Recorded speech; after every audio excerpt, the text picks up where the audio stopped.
पाकिस्तान को दरपेश एक नए स्कैंडल से। बरतानवी अखबार ने दावा किया है कि उसने पाकिस्तान में जाली पासपोर्ट और वीज़े तैयार करने वाले गिरोह का सुराग लगाया है। खदशा जाहिर किया गया है कि ओलंपिक्स के दौरान जाली वीज़ों पर दहशतगर्द बरतानिया में दाखिल हो सकते हैं।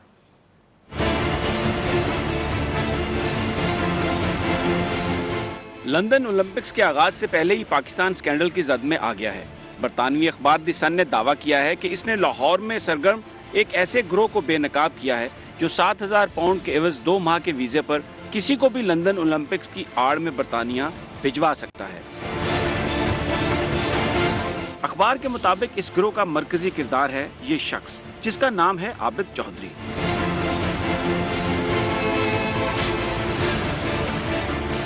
रिपोर्टर ने खुफिया कैमरे से बातचीत को रिकॉर्ड किया। रिपोर्ट के मुताबिक आबिद चौधरी के राब्ते पाकिस्तान स्पोर्ट्स बोर्ड में भी हैं और 1.5 लाख रुपए में वो ऑफिशियल लेटर बनवा सकता है जिसके जरिए किसी को भी इमदादी टीम का रुकन जाहिर करके आसानी से ओलंपिक विलेज तक रसाई मिल सकती है। पासपोर्ट तक नहीं होना और कल लास्ट आखिरी पूरी ओलंपिक्स तो चलेगी टीम चलेगी उन्हें सिर्फ उन्होंने जो काम है ना कि देंगे तो उन्होंने जी गल कही दी वो दिखेगा ये। अच्छा, ये है इस गिरोह का दूसरा मुबैना रुकन बॉबी जो नादरा के डेटाबेस में क्वाइफ बदलने का माहिर है। इस खुफिया वीडियो में बॉबी को साफ कहते देखा जा सकता है कि सिर्फ 3 दिन में असली पासपोर्ट बनवाना इसके बाएं हाथ का खेल है। मैं 3 दिन में ले लूँ पासपोर्ट अकेला आप 3 दिन में दे सकते हैं? हाँ जी, वो पक्की बात है। वैसे हम चेंज वगैरह करवा देते हैं। क्या फिंगरप्रिंट्स? पाकिस्तान ओलंपिक एसोसिएशन के तर्जुमान का कहना है कि पाकिस्तानी दस्ते में शामिल किसी खिलाड़ी या ऑफिशियल का पासपोर्ट जाली नहीं। स्कैंडल के जरिए पाकिस्तान को ओलंपिक से बाहर करने की साजिश की जा रही है।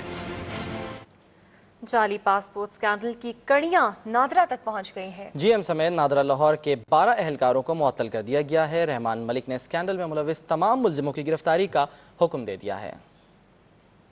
बरतानवी अखबार में पासपोर्ट स्कैंडल ने पाकिस्तान के सरकारी हलकों में हलचल मचा दी है। मुशीर दाखिला रहमान मलिक ने DGFIA की सरबराही में तहकीकाती कमेटी कायम कर दी है जिसे 3 रोज में तहकीकाती रिपोर्ट मुकम्मल करके जिम्मेदारों की गिरफ्तारी और FIR दर्ज करने का हुक्म दिया गया है। रहमान मलिक का कहना है कि GM नादरा समेत लाहौर ऑफिस के 12 एहलकार मुअत्तल कर दिए गए हैं। रहमान मलिक ने लाहौर के रिहायशी आबिद चौधरी का नाम ECL में डालने और मुतल्लिका ट्रैवलिंग एजेंसी के खिलाफ कानून के मुताबिक कार्रवाई की भी हिदायत दी है। चेयरमैन नादरा का कहना है कि मुअत्तल एहलकारों के बैरून मुल्क जाने पर पाबंदी आयद कर दी गई है। दूसरी जाने बरतानवी हाई कमीशन के तर्जुमान का कहना है जाली दस्तावेजात पर वीजा लगना निहायत मुश्किल है। कमीशन के अमले के पास जाली कागजात की शनाख्त की महारत मौजूद है। तर्जुमान के मुताबिक बरतानवी अखबार के पास मुबैना पासपोर्ट स्कैंडल से मुतालिक कोई भी सबूत हैं तो बराह रास्त पाकिस्तानी हुकाम के हवाले किए जाएं।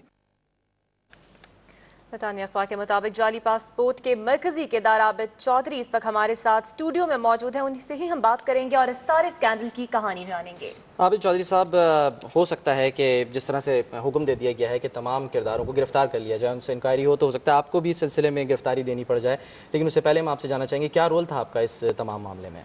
मेरा इसमें कोई रोल नहीं है। मुझे तो मेरे दोस्त ने फ़ोन करके बुलाया खाने पे, तो उन्होंने कहा फ़ोन किया, मुझे कहा खाने पे आ जाएं अवारी होटल में।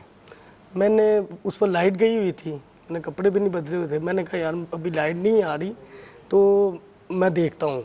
फिर उसका फ़ोन आया, वो मेरा दोस्त अकबर भट्ट है, उसने मुझे फ़ोन किया। तीसरी बार फ़ोन किया है, उस पर लाइट आई, मैंने कपड़े बदले, पैंट शर्ट डाली है, फिर मैं निकला हूँ घर से।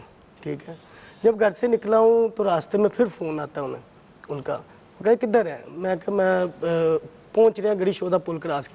कह रही असी हुण ना उत्थे पहुँच गए हैं साल्टन पेपर गुलबर्ग, तुसी उत्थे आ जाओ, उत्थे बैठ खाना खाने। असी उत्ते उधर चला गया, मेरे साथ मेरा एक कज़न था, उधर गए, हमने खाना खाया। उन्होंने कहा आप इसको भेज दें, आप हमारे साथ आ जाएं।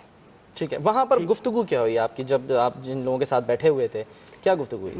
मेरी गुफ्तगू, मुझे उन्होंने बताया कि ये अकबर भट्ट साहब ने कि ये हमारे दोस्त हैं अपना वो असद, ठीक है, ये बाइट से आए हैं, ये इनका दोस्त है। जो बात हकीकत है वही मैं बताऊंगा। ये इसका दोस्त है तो ये इसके पीछे पड़ा हुआ है, इसको ना ये कह रहा मुझे बाहर ले जाओ, बाहर ले जाओ। मैं कहा यार मन ते इस चीज़ का कोई इलम नहीं है, मैं की कहना, मैनू तुसीं काहदे वास्ते बुलाया। तो ਉਹੀ ਚੀਜ਼ਾਂ ਗੱਲਾਂ ਬਾਤਾਂ ਉਹ ਕਰਦੇ ਰਹੇ ਨੇ ਜੀ। ਇੰਜ ਜਿਸ ਤਰ੍ਹਾਂ ਹੋ ਰਿਹਾ 올림픽ਸ ਹੋ ਰਹੀ ਹੈ, ਮੇਰੇ ਨਾਲ ਕੋਈ ਸਿਆਸੀ ਗੁਫ਼ਤਗੂਆਂ ਸ਼ੁਰੂ ਕਰਤੀਆਂ ਕਾਫੀ, ਉਹਦੇ 'ਚ ਉਹਨਾਂ ਕੋਈ ਅੱਧਾ ਪੌਣਾ ਘੰਟਾ ਉਹਨਾਂ ਨਾਲ ਗੱਲਬਾत ਕਰਦੇ ਰਹੇ हैं। आपने ये नहीं कहा कि 1.5 लाख रुपए में जो है वो बंदोबस्त किया जा सकता है, लेटर मिल जाएगा पाकिस्तान स्पोर्ट्स बोर्ड से, वहां पर भी ये अगर बात साबित कर दें मैं हर सजा करने को तैयार हूँ। अच्छा, आप कह रहे हैं कि बात साबित कर दें, हम आपको आपकी ही वो रिकॉर्डेड गुफ्तगू जो कि बरतानवी अखबार ने जारी की हम आपको सुनवाते हैं, अपने नाज़रीन को भी दिखाते हैं, जो आपने बरतानवी अखबार से बात की है, खुफिया कैमरे से रिकॉर्ड की गई। के जराये का यह कहना है कि आबिद चौधरी नाम का कोई ऐसा शख्स नहीं है जिसका पाकिस्तान के ओलंपिक कॉन्टिजेंट के साथ या पाकिस्तान के ओलंपिक का जो वफ्त है, जो पूरा का पूरे वो वफ्त है जिनमें तमाम खिलाड़ी और ऑफिशियल्स शामिल हैं, आबिद चौधरी नाम का कोई ऐसा शख्स उनके साथ मुंसलिक नहीं है। आपको पूरा प्रोसेस एक बार जरूर बता दें कि पासपोर्ट तक नहीं होना और कल लास्ट डेट है आखिरी, वो भी ओलंपिक्स वालों का ग्रुप तो चले गई, टीम चले गई, उन्होंने सिर्फ उन्होंने जो काम है ना कि देंगे तो उन्होंने जी गल कही दी है वो देगा ये। अच्छा, सुनिए आपने गुफ्तगू, आपने देखी भी। हाँ जी, मैं आपको वही बात बता रहा हूँ। ये जो बात कर रहे थे मुझे, उन्होंने वो जो साल लड़का इधर क्लिफ्टन होटल का जो मैनेजर है वो साथ था, उसका मुझे कह रहे थे कि जी ये जो मेरा दोस्त को इसको टालना है जी, इसको ऐसे ही कहना है जी। मुझे नहीं पता, मेरे दोस्त वो ऊपर भट्ट था उधर बैठा हुआ, मैंने वो सामने असद बैठा हुआ था जो लंदन से आया हुआ था, साथ वो था, हम सामने थे, वो दो उधर बैठे हुए थे। मुझे इस चीज़ का कोई इल्म नहीं था ये क्या कह रहे हैं या क्या कर रहे हैं। उसने ये बात की उनसे, मैंने उन्होंने कहा जी कल तक पासपोर्ट ना मिले तो फिर असी कुछ नहीं कर सकते। ये मेरे मुँह से उन्होंने लफ्ज़ निकलवाए। तो आपने कैसे अदा कर दिया ये लफ्ज़, जब आपके इल्म में कोई बात नहीं है तो आपने कैसे ये कह दिया?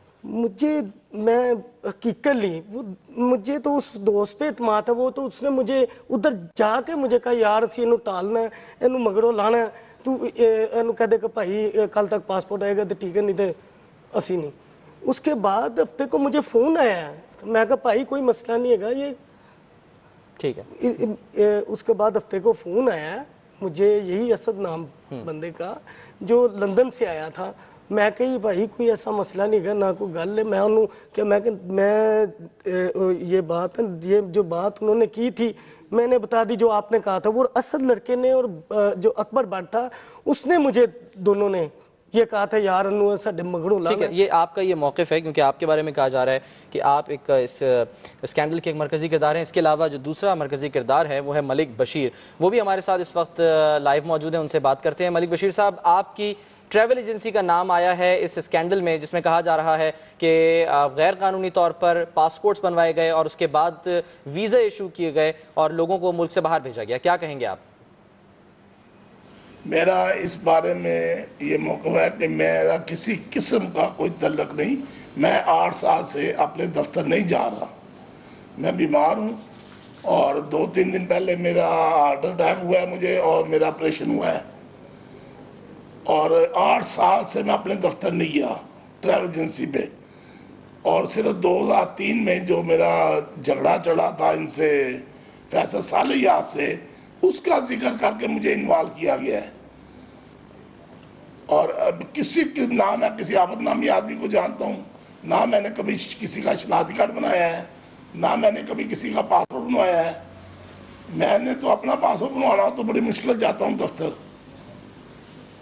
ठीक है, अल्लाह ताला का शुक्र है कि मेरे 2 होटल हैं, अल्लाह फजल से मैं अच्छी रोटी खाता हूँ।